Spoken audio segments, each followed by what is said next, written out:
CM ಕುರ್ಚಿಗಾಗಿ ಬಣ ಬಡಿದಾಟ ಈಗಾಗಲೇ ಜೋರಾಗಿದೆ. Siddu versus DKShi high drama ಇದೀಗ ನವದೆಹಲಿಗೆ ಶಿಫ್ಟ್ ಆಗ್ತಾ ಇದೆ.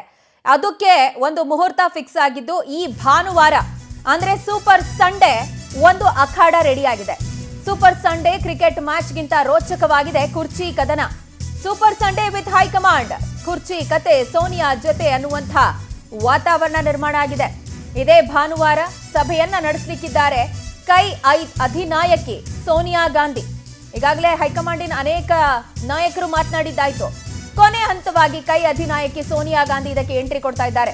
ನಿನ್ನೆಯಷ್ಟೇ ರಾಹುಲ್ ಗಾಂಧಿ, ಮಲ್ಲಿಕಾರ್ಜುನ ಖರ್ಗೆ, ವೇಣುಗೋಪಾಲ್ ಚರ್ಚೆಯನ್ನ ನಡೆಸಿದ್ರು.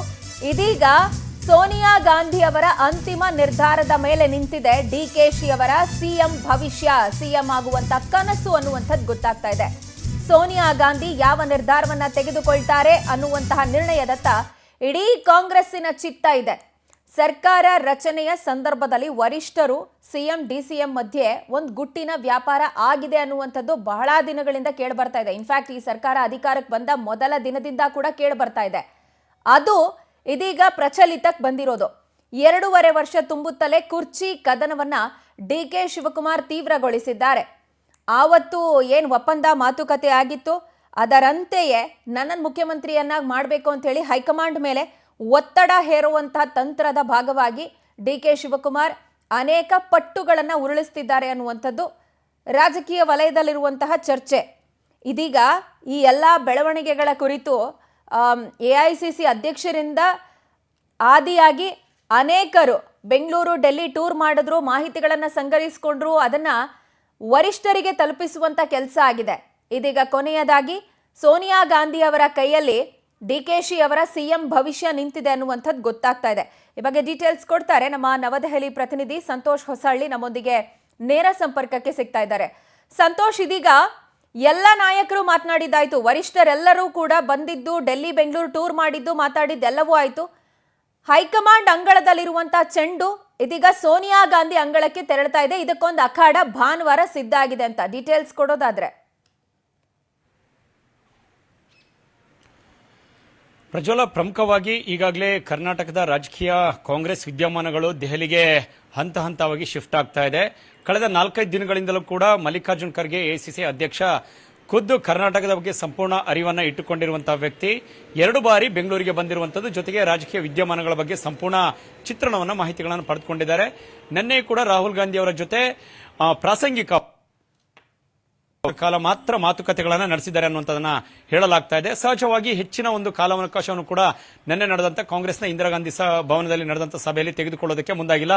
ಕಾರಣ ಇಷ್ಟೇ, ಬಿಹಾರದ ಫಲಿತಾಂಶ ಸಂಬಂಧಪಟ್ಟಂಗೆ ಅವಲೋಕನ ನಡೆಸುವಂತಹ ಸಂದರ್ಭದಲ್ಲಿ ನಡೆದಂತಹ ಮಾತಿನ ಚಕಮಕಿಗಳೇನಿತ್ತು, ಮುಖ್ಯವಾಗಿ ಬಿಹಾರ ನಾಯಕರುಗಳ ನಡುವೆ ಮಾತಿನ ಚಕಮಕಿ ನಡೆಯಿತು. ಹಾಗಾಗಿ ಕರ್ನಾಟಕದ ವಿಚಾರವನ್ನು ಹೆಚ್ಚಾಗಿ ಪ್ರಸ್ತಾಪ ಮಾಡೋದಕ್ಕೆ ಸಾಧ್ಯವಾಗಿರಲಿಲ್ಲ. ಹಾಗಾಗಿ ಸಭೆಯು ಕೂಡ ಅಪೂರ್ಣವಾಗಿದ್ದನ್ನಲ್ಲಿ ಗಮನಿಸಬೇಕಾಗುತ್ತೆ. ಮುಂದುವರಿದ ಭಾಗವಾಗಿ ಇದೀಗ ಮಲ್ಲಿಕಾರ್ಜುನ್ ಖರ್ಗೆ, ರಾಹುಲ್ ಗಾಂಧಿ ಹಾಗೂ ವೇಣುಗೋಪಾಲ್ 3 ಜನರ ನೇತೃತ್ವದ ಒಂದು ತಂಡವೇನಿದೆ ನೇರವಾಗಿ ಕಾಂಗ್ರೆಸ್ ಅಧಿನಾಯಕಿ ಸೋನಿಯಾ ಗಾಂಧಿ ಅವರ ಸಮ್ಮುಖದಲ್ಲಿ ಈ ವಿಚಾರವನ್ನು ಕೂಡ ಪ್ರಸ್ತಾಪ ಮಾಡೋದಕ್ಕೆ ಎಲ್ಲ ಸಿದ್ಧತೆಗಳನ್ನು ಮಾಡಿಕೊಂಡಿದ್ದಾರೆ. ಈಗಾಗಲೇ ವಿದೇಶ ಪ್ರವಾಸದಲ್ಲಿ ಇರುವಂತಹ ಸೋನಿಯಾ ಗಾಂಧಿ ಬಹುತೇಕ ಇವತ್ತು ತಡರಾತ್ರಿಯ ವೇಳೆಗೆ ಭಾರತಕ್ಕೆ ಆಗಮಿಸುತ್ತಾರೆ. ಆ ಭಾರತಕ್ಕೆ ಬಂದ ಬಳಿಕ ಮುಂದೆ ಕರ್ನಾಟಕದ ವಿಚಾರದ ಬಗ್ಗೆ ಕೂಡ ಚರ್ಚೆಯನ್ನು ನಡೆಸೋದಕ್ಕೆ ಸಮಯ ನಿಗದಿಯಾಗಬೇಕಿದೆ. ಬಹುತೇಕ ನಾಳೆ ಸಂಜೆ ಅಥವಾ ನಾಡಿದ್ದರ ಆ ಒಂದು ಮಧ್ಯಾಹ್ನದ ವೇಳೆಗೆ, ಭಾನುವಾರ ಮಧ್ಯಾಹ್ನದ ವೇಳೆಗೆ ಒಂದು ಮೊದಲ ಸುತ್ತಿನ ಮಾತುಕತೆಯನ್ನ ಸೋನಿಯಾ ಗಾಂಧಿ ಅವರ ನೇತೃತ್ವದಲ್ಲಿ ನಡೆಸೋದಕ್ಕೆ ಎಲ್ಲ ರೀತಿಯ ತಯಾರಿಗಳನ್ನು ಈಗಾಗಲೇ ಮಾಡಿಕೊಳ್ಳಲಾಗಿದೆ.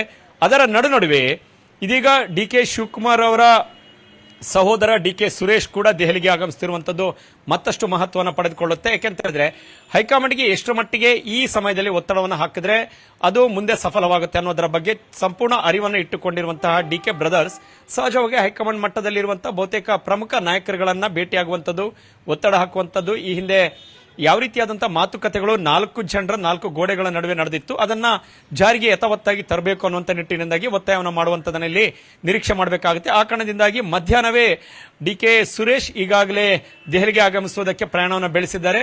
ಕೆಲವು ಹೊತ್ತಿನಲ್ಲಿ ದೆಹಲಿಗೆ ಆಗಮಿಸುತ್ತಾರೆ. ದೆಹಲಿಗೆ ಆಗಮಿಸಿದ ಬಳಿಕ ಯಾವ ರೀತಿಯಾದಂತಹ ಒಂದು ನಡೆಯನ್ನು ಅನುಸರಿಸುತ್ತಾರೆ, ತಮ್ಮ ಅಣ್ಣನ ಪರವಾಗಿ ಹೈಕಮಾಂಡ್ ಮಟ್ಟದ ನಾಯಕರುಗಳ ಜೊತೆಗೆ 2 ಬಾರಿ ಸಂಸದರಾಗಿದ್ದಂತಹ ಡಿಕೆ ಸುರೇಶ್ ಅವರಿಗೆ ಕಾಂಗ್ರೆಸ್ನಲ್ಲೂ ಕೂಡ ತಮ್ಮದೇ ಆದಂತಹ ಕೆಲವೊಂದಿಷ್ಟು ಕೇಂದ್ರೀಯ ಮಟ್ಟದಲ್ಲಿ ಹಿಡಿತವನ್ನು ಇಟ್ಟುಕೊಂಡಿರುವಂತಹ ವ್ಯಕ್ತಿ.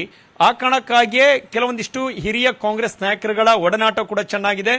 ಅಣ್ಣನ ಪರವಾಗಿ ಹೈಕಮಾಂಡ್ ಮಟ್ಟದಲ್ಲಿ ಲಾಬಿಯನ್ನು ನಡೆಸುವಂತದನ್ನ ಸಹಜವಾಗಿ ದೆಹಲಿ ಮಟ್ಟದಲ್ಲಿ ಡಿ.ಕೆ. ಸುರೇಶ್ ಅವರಿಂದ ನಿರೀಕ್ಷೆಯನ್ನು ಮಾಡಬೇಕಾಗುತ್ತೆ. ಜೊತೆಗೆ ಸಿದ್ದರಾಮಯ್ಯ ಅವರನ್ನ ಮುಂದುವರಿಸಬೇಕು ಅಥವಾ ಡಿ.ಕೆ. ಶಿವಕುಮಾರ್ ಅವರನ್ನ ಆ ಜಾಗಕ್ಕೆ ತಂದು ಕೂರಿಸಬೇಕು ಅನ್ನೋದರ ಬಗ್ಗೆ ಕೂಡ ಹೈಕಮಾಂಡ್ ಒಂದು ನಿರ್ಧಾರವನ್ನು ತೆಗೆದುಕೊಳ್ಬೇಕಾಗುತ್ತೆ. ಇದರಲ್ಲಿ ಇರೋದು ಒನ್ ಲೈನ್ ಅಜೆಂಡಾ ಅಷ್ಟೇ ಪ್ರಜ್ವಲ. ಯಾವುದೇ ರೀತಿಯಾದಂತಹ ದೊಡ್ಡ ಮಟ್ಟದ ಚರ್ಚೆ ಆಗುವಂತ ಅವಶ್ಯಕತೆ ಇಲ್ಲ. ಸೋನಿಯಾ ಗಾಂಧಿ ಅವರು ಒನ್ ಲೈನ್ ಅಜೆಂಡಾವನ್ನ ಒಂದು ಡೈರೆಕ್ಷನ್ ಅನ್ನ ಮಲ್ಲಿಕಾರ್ಜುನ್ ಖರ್ಗೆಗೆ ಕೊಡ್ತಾರೆ ಅನ್ನುವಂಥದ್ದನ್ನ ಹೇಳಲಾಗುತ್ತೆ. ಬಹುತೇಕ ನಾಳೆ ಸಂಜೆ ಅಥವಾ ನಾಡಿದ್ರ ವೇಳೆಗೆ ನಡೆಯುವ ಸಭೆಯಲ್ಲಿ ಈ ಒಂದು ನಿರ್ಧಾರ ಹೊರಬೀಳುವ ಸಾಧ್ಯತೆ ಇರುತ್ತೆ. ಮುಖ್ಯಮಂತ್ರಿಯಾಗಿ ಉಳಿದಂತಹ 2.5 ವರ್ಷಕ್ಕೆ ಸಿದ್ದರಾಮಯ್ಯ ಕಂಟಿನ್ಯೂ ಆಗಬೇಕು ಅಥವಾ ಪಕ್ಷನಿಷ್ಠೆ ತೋರಿರುವಂತಹ ಡಿ.ಕೆ. ಶಿವಕುಮಾರ್ ಅವರನ್ನ ಆ ಜಾಗಕ್ಕೆ ತಂದು ಕೂರಿಸಬೇಕು, ಅವರಿಗೆ ಅವಕಾಶ ಕಲ್ಪಿಸಿಕೊಡ್ಬೇಕಾ. ಈ 2 ಲೈನ್ ಅಜೆಂಡಾದಲ್ಲಿ ಎಲ್ಲವೂ ಕೂಡ ಅಡಗಿದೆ ಅನ್ನುವಂಥದ್ದನ್ನು ಗಮನಿಸಬೇಕು. ಅದನ್ನ ಯಥಾವತ್ತಾಗಿ ಮಲ್ಲಿಕಾರ್ಜುನ್ ಖರ್ಗೆ ಪಕ್ಷದ ಹಿತದೃಷ್ಟಿಯಿಂದ ಡಿ.ಕೆ. ಶಿವಕುಮಾರ್ ಅವರಿಗೆ ಆ ಒಂದು ಅವಕಾಶವನ್ನು ಕಲ್ಪಿಸಿಕೊಟ್ರೆ ಸಹಜವಾಗಿ ನಾನಾ ರೀತಿಯಾದಂತಹ ಬೇರೆ ರಾಜಕೀಯ ಚಟುವಟಿಕೆಗಳು ಗದಿಗಿರುವಂತಹ ಸಾಧ್ಯತೆಗಳನ್ನು ನಿರೀಕ್ಷೆ ಮಾಡಬೇಕಾಗುತ್ತೆ. ಸಹಜವಾಗಿ ಆ ಒಂದು ಹಂತದಲ್ಲಿ ಸಿದ್ದರಾಮಯ್ಯ ಬಣವು ಕೂಡ ದೊಡ್ಡ ಮಟ್ಟದಲ್ಲಿ ಪ್ರತಿಭಟನೆ, ಈ ರೀತಿ ಧರಣಿ ಇದನ್ನ ನಡೆಯುವಂತಹ ಸಾಧ್ಯತೆಗಳನ್ನು ನಿರೀಕ್ಷೆ ಮಾಡಬಹುದು. ಒಂದು ವೇಳೆ ಈಗ ನಡೀತಿರುವಂತಹ ಇದೇ ಸ್ಥಿತಿ ಮುಂದುವರೆದಿದ್ರೆ ಸಿದ್ದರಾಮಯ್ಯ ಅವರನ್ನ ಮತ್ತೆ ಮುಂದುವರಿಸಬೇಕು ಅಂತ ಸೂಚನೆ ಸೋನಿಯಾ ಗಾಂಧಿ ಕೊಟ್ಟಿದ್ದೆ. ಅದಲ್ಲಿ ಡಿ.ಕೆ. ಬಣ ಮತ್ತಷ್ಟು ಇದೇ ರೀತಿಯಾದಂತಹ ಪ್ರತಿಭಟನೆಗಳು, ಅವರ ಸಮುದಾಯ, ಹೀಗೆ ಹಲವು ರೀತಿಯ ಆಯಾಮಗಳಲ್ಲಿ ದೊಡ್ಡ ಮಟ್ಟದ ಒಂದು ಅಪಸ್ವರಗಳು ಏಳುವಂತಹ ಸಾಧ್ಯತೆಗಳಿರುತ್ತೆ. ಪಕ್ಷದಲ್ಲಿ ಮತ್ತಷ್ಟು ತೊಡಕುಗಳು ಹೆಚ್ಚಾಗುವ ಸಾಧ್ಯತೆಗಳನ್ನ ನಿರೀಕ್ಷೆ ಮಾಡಬೇಕಾಗುತ್ತೆ. ಪ್ರಜ್ವಲ. ರೈಟ್ ಸಂತೋಷ್, ಥ್ಯಾಂಕ್ ಯು ತಮ್ಮೆಲ್ಲ ಡೀಟೇಲ್ಸ್ಗೆ.